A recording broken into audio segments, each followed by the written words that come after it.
Why? We were thinking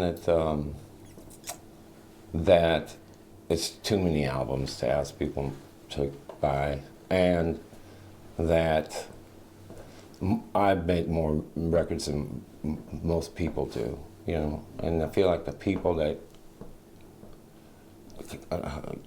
help support it or whatever, to go get them and shit.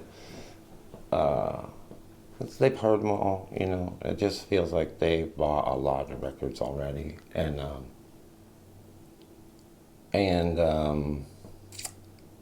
my friend Bob Mercer, who's gone now, but he was like, someday you'll just make the record and hope you won't ask them for any money for it. But I think it's good. I think it's a better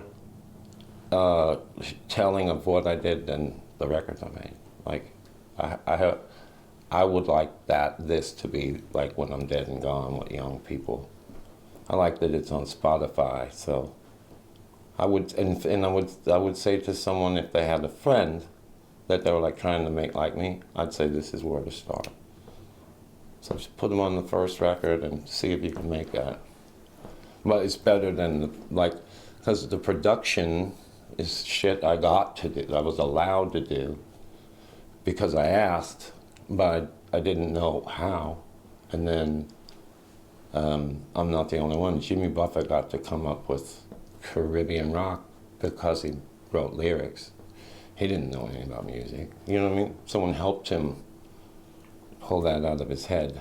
You know, like Will and Eric and like my generation of people, like even Will, you can hear him talk about, I would have to mention records, weird records that no one liked, and for people to go like, oh, okay, guys, you know what I mean?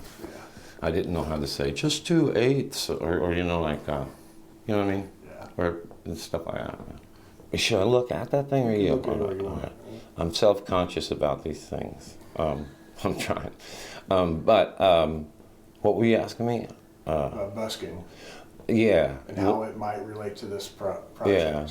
Well, I think my main thing that I can do is busk. I can stand by myself and sing a song I made up. And when I would play on the street when I was young, people would stop and listen to the song and give me money, you know. And Kent Finley was someone that was like, there's a career right there.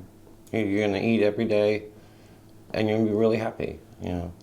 And then, so that was always like, you don't have to sign up for it unless you're in New Orleans or New York. I mean, there's places you have to get in line, but for the most part, they can't keep you from throwing your head on the ground. And I could get food today if I had to, and probably a place to stay. And my dad didn't have any, I mean, I had no expectations. There wasn't, my family they'd been rich when I was a kid. My dad was rich and he lost everything when I was 15. And so, and everyone that I grew up with knew it, you know, so I didn't have to do anything, you know. So what if I was gonna make the same amount singing as busing, you know? And even more working alone in front of the place. And then they ask you, like, will you come in, you know? And then in my mind, I didn't want, like you, I know a lot of young people like this, I don't even want a record deal. Fuck a record deal, you know? I did though, I think. And then Keith Sykes, I met Keith, and he'd had one, you know? And he said he was gonna get me one, and he did. And like, if he called a record company, they came to see me. When I see, from the outside, don't let me put words in your mouth. Yeah. When I see you doing this, I feel like this is a metaphor for busking, where there's no company in between you and the people. Yeah. You're standing on the street, playing your songs, and the people are listening. And just seems like that to me. The spirit of that runs. I hadn't thought of it like that, yeah. And it's free, you know.